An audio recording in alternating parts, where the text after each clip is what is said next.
What if I told you that peace is not the absence of chaos, but the ability to remain calm in the middle of it? Life will insult you. People will misunderstand you. Plans will fall apart. But none of that can touch you unless you let it. In this video, you're going to discover how to become emotionally untouchable by becoming cold, but by becoming conscious. Not by numbing out, but by waking up. We're diving into 10 Buddhist principles that will show you how to stay centered no matter what the world throws at you. If you're ready to stop letting life control your emotions and start mastering them, instead stay with me. This might just change the way you see every challenge from now on. There's a story from the Buddha's life. One day, a man came to insult him harshly. He shouted slurs, accused him of falsehoods, tried everything to provoke a reaction. But the Buddha simply looked at him and said, "If you offer me a gift, but I do not accept it, to whom does the gift belong?" The man fell silent. The Buddha's calm wasn't because he had no emotions. It was because he mastered them. He saw through the illusion of reaction. He understood that to become disturbed is a choice. In the modern world, emotional mastery isn't a luxury, it's survival.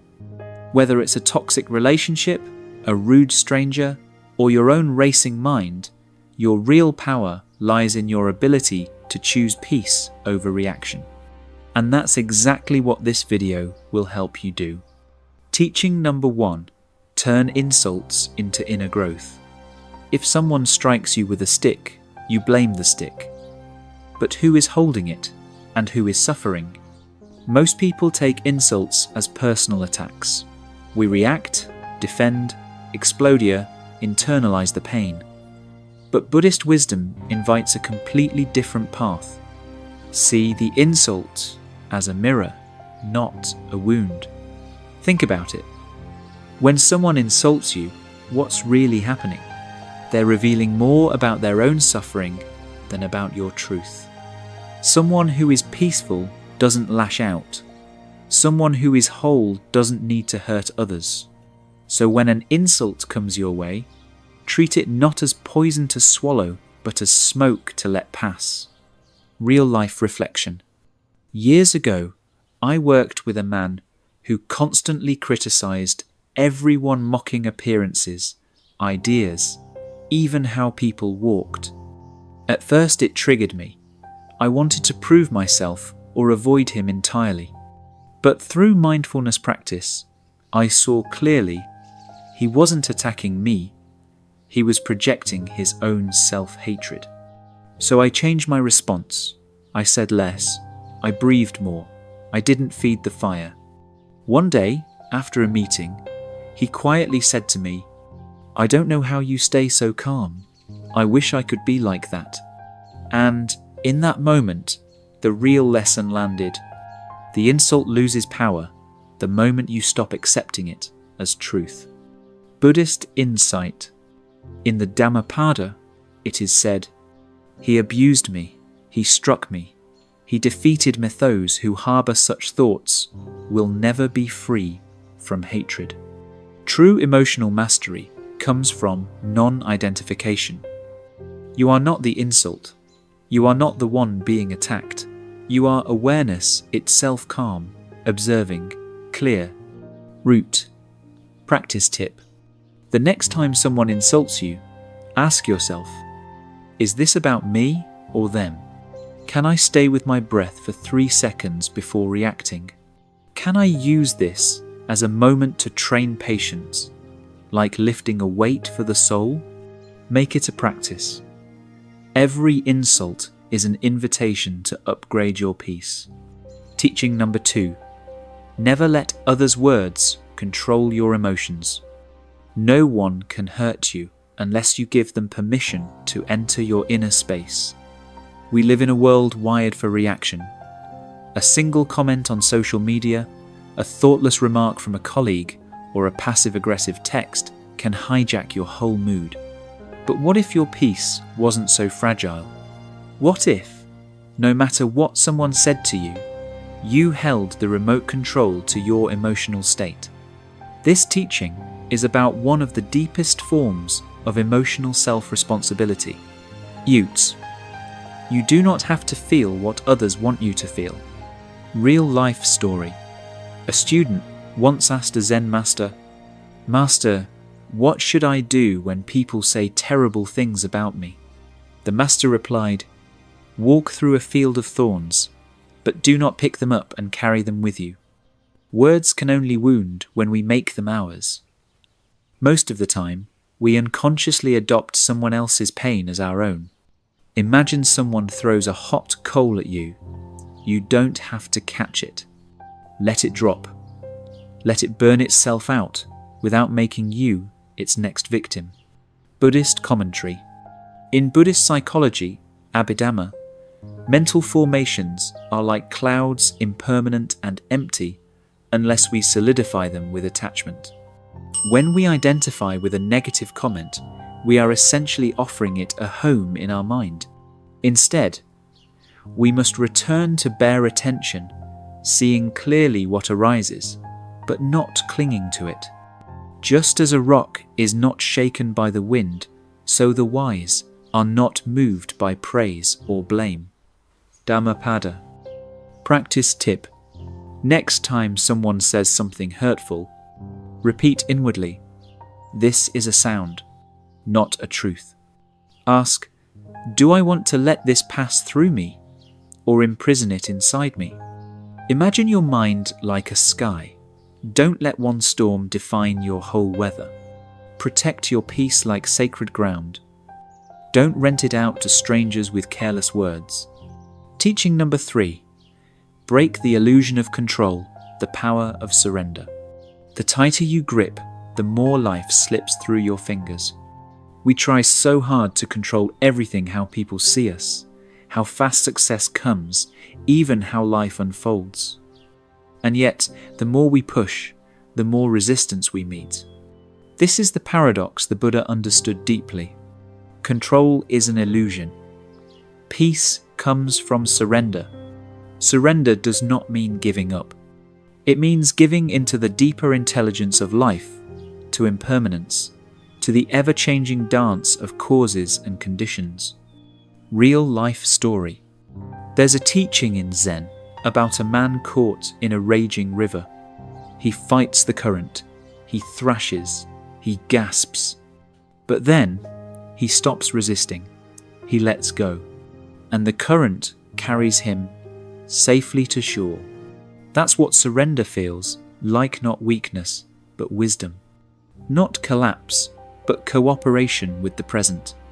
How many things in your life have only gotten harder because you couldn't release control?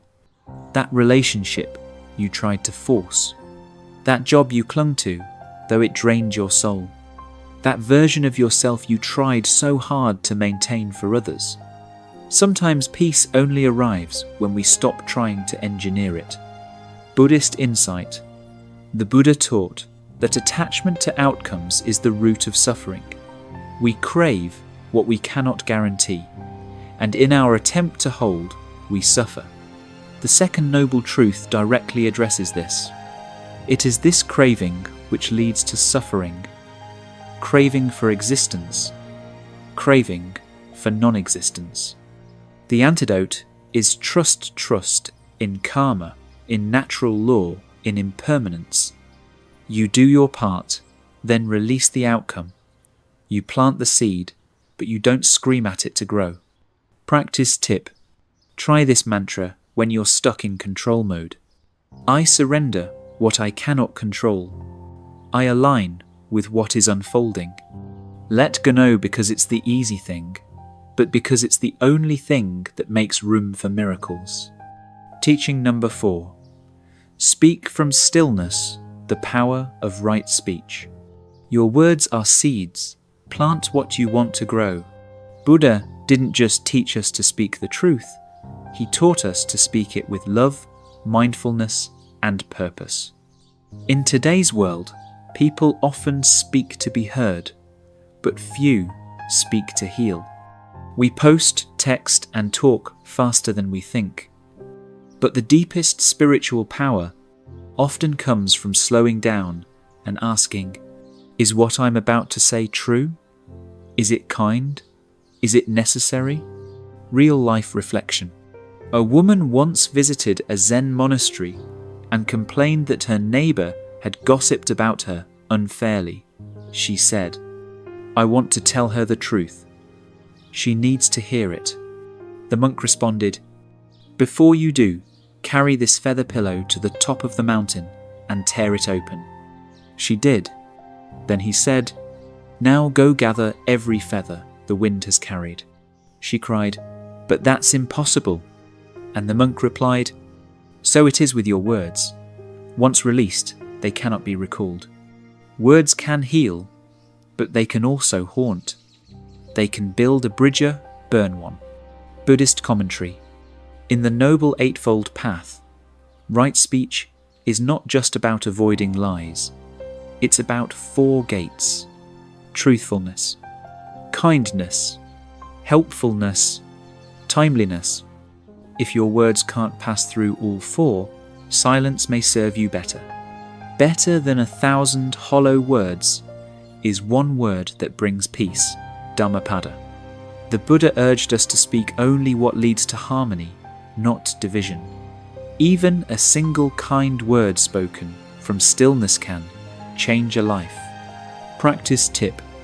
Before speaking, breathe. Ask, is this necessary? Is it coming from love or ego? Will this uplift or damage? Remember, speech is not just sound, it's karma in motion. Let yours be pure. Teaching number 5. Feel it. Don't feed it emotional alchemy through awareness. Pain is inevitable. Suffering is optional. We all feel anger, sadness, jealousy, fear. That's human. But what keeps us trapped is not the feeling itself, it's what we do with it. We often feed these emotions by replaying the story, rehearsing the blame, or justifying our anger. And in doing so, we trap ourselves in suffering. Buddhism teaches us a revolutionary truth. You don't need to repress emotion, but you also don't need to indulge it. Instead, you observe it, sit with it, let it pass. Real life example. Thich Nhat Hanh once compared emotions to storms. When a strong emotion rises, don't act, don't speak. Just sit quietly and observe your breath like a tree in a storm. The tree doesn't panic. It doesn't uproot itself. It simply holds still and survives the wind. Imagine how different our relationships would be if we paused instead of reacted. If we said, "I'm feeling anger," instead of becoming it. Buddhist insight. In the Satipatthana Sutta, Foundations of Mindfulness, the Buddha guides us to observe mental states without identification. There is anger in me, not I am angry. This subtle shift creates space between you and the emotion. And in that space is freedom. The emotion may still rise, but you don't have to ride it. You don't have to pour more fuel on the fire. Practice tip. When emotion arises, name it. Sadness is here. Don't judge it. Breathe and feel it in your body. Say silently, "This too will pass." Try this mantra. I feel, but I do not feed. I honor the wave, but I do not drown in it. Let emotion move through you, not define you. Teaching number 6. Pause before you pass it, on breaking the cycle of emotional inheritance. Not every emotion you feel belongs to you. Some are inherited, some are transferred, some are just echoes. Have you ever snapped at someone and later realized it wasn't about them at all? That frustration, that tension it built up over time. Maybe it started at work or from a wound that hasn't healed. But instead of processing it, we pass it on to our partner, our children, a stranger. This is the unconscious cycle of emotional inheritance. And Buddhism teaches, what we do not transform, we transmit. Real life reflection. A father comes home from a stressful day. He yells at his child over a small mistake. The child, confused and hurt, carries that pain to school and snaps at a classmate. Pain travels. Unless someone chooses to pause and stop it. That someone can be you.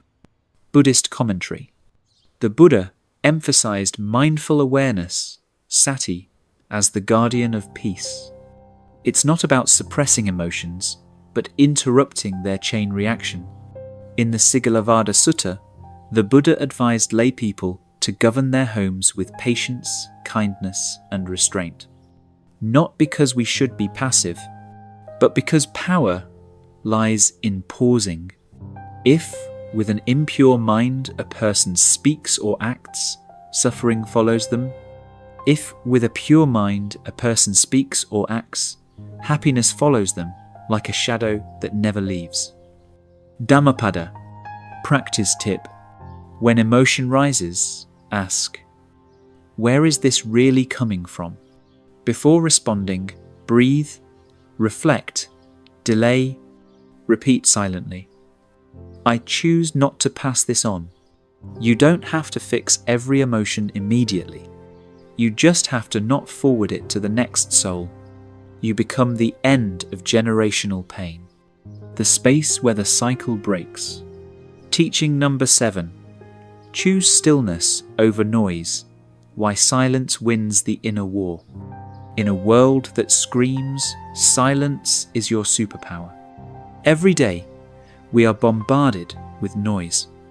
Notifications, arguments, distractions, opinions. Even our inner voice won't stop talking. And yet peace doesn't come from adding more, it comes from subtracting. Stillness is not emptiness. Stillness is presence, without panic. In Buddhism, stillness is not an escape from life. It is a return to life. Real life reflection. There's a Zen story of a student who asked his master, "What must I do to attain enlightenment?" The master replied, "Be silent. Let the mud settle. The truth will reveal itself." Like a jar of muddy water, our minds are stirred with thoughts, worries, and reactions. But when we sit still, the mud sinks. The water clears. Clarity arises not from doing more, but from being less disturbed. Buddhist insight.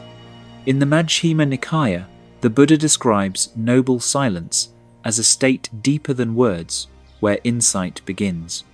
Stillness is not just the absence of sound. It's the absence of struggle within. Silence is better than 1,000 meaningless words. Dhammapada. Stillness allows the truth to whisper. It is where we hear the voice of our higher self. Practice tip. Begin your day with 5 minutes of silence. Instead of reacting, respond from stillness. When overwhelmed, say silently, "Let the mud settle." Every time you choose not to react, not to add to the noise, you choose peace. You reclaim power in a world addicted to sound. Teaching number 8. Detachment is a daily practice, not a final destination. Letting go isn't something you do once. It's something you choose, moment by moment. Many people think of detachment as an achievement, a milestone, something you arrive at after years of spiritual practice. But the truth is, detachment is not a finish line. It's a discipline, a lifestyle, a daily recalibration. Just like the waves never stop rising, neither do attachments. You let go of one craving, another quietly appears. You surrender one expectation, and a new one takes its place. And so we practice, again and again and again. Real life reflection. You check your phone, hoping they replied. They didn't. You feel your stomach drop. So you close the app, meditate, and feel peace.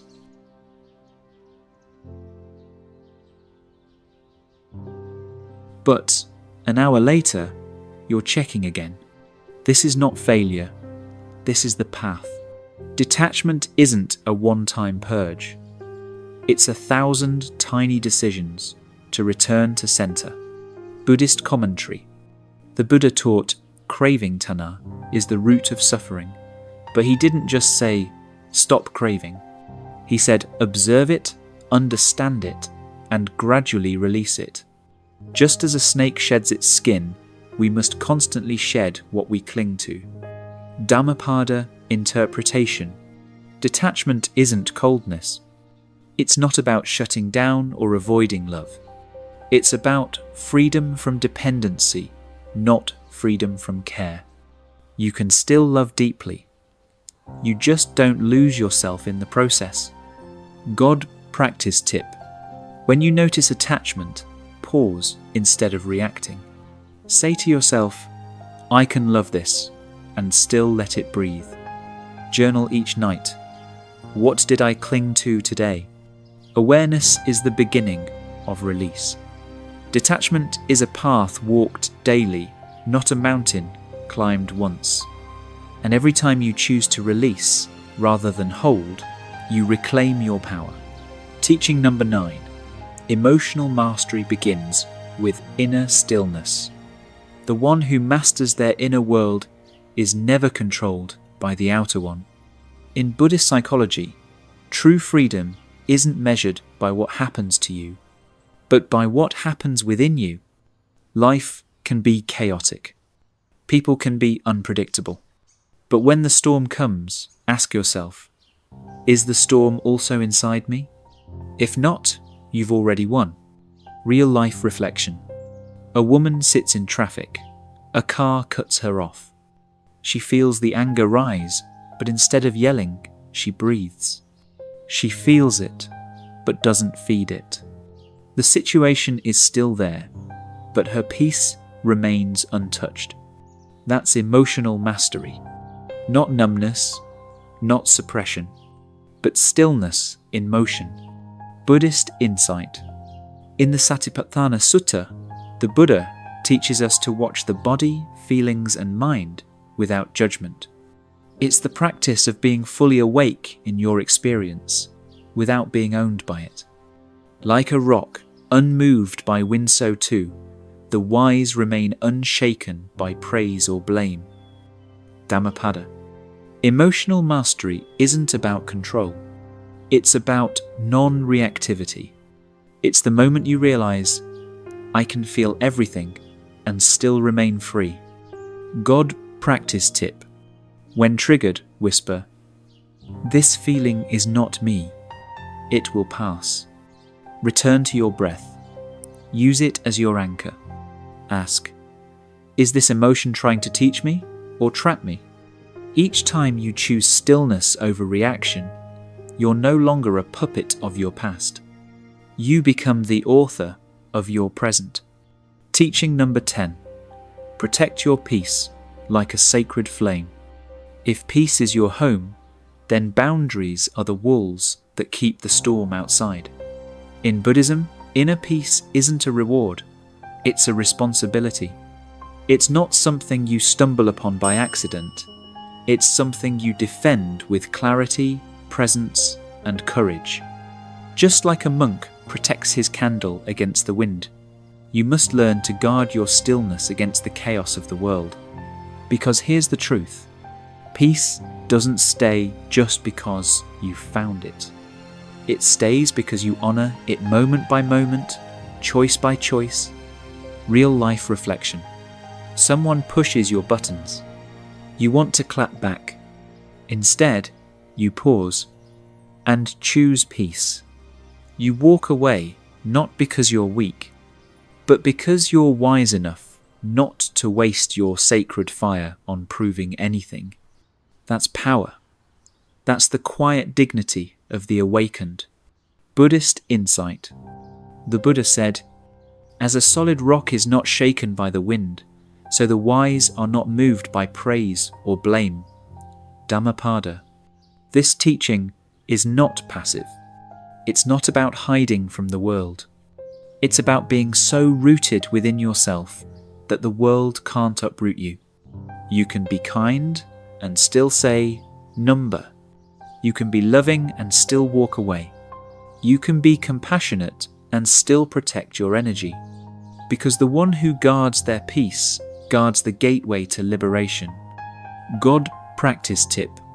Don't explain your peace to those committed to misunderstanding you. Build daily rituals that return you to center, breath, prayer, meditation, nature. Remember, no is a complete sentence, and silence is a sacred wall. Protect your peace, not with walls of anger, but with boundaries of awareness. Your stillness is a temple. Not everyone should be allowed inside. You are already what you're looking for. If you've made it this far, pause. Breathe. Feel what's shifted inside you. These teachings are not just ideas. They're invitations to remember who you truly are, beneath the noise, beneath the reaction, beneath the chasing. You don't have to wait for life to be perfect to find peace. You just have to stop outsourcing your power to people, outcomes, or past wounds. Because here's the deeper truth. You are not your anger. You are not your past. You are not your fear. You are the awareness beneath it all. The witness, the stillness, the light. And in that light, no insult can define you. No storm can drown you. No chaos can claim you. You are free not because the world calmed down, but because you did. Let these 10 Buddhist principles be more than words. Let them be daily companions on your path back to self.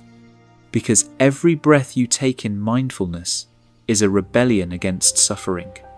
Every moment you pause before reacting is an act of peace. And every time you choose stillness, you are changing the world from the inside out. Let's return to the essence of everything you've uncovered today. You've walked through insult and injury. You've stared chaos in the face.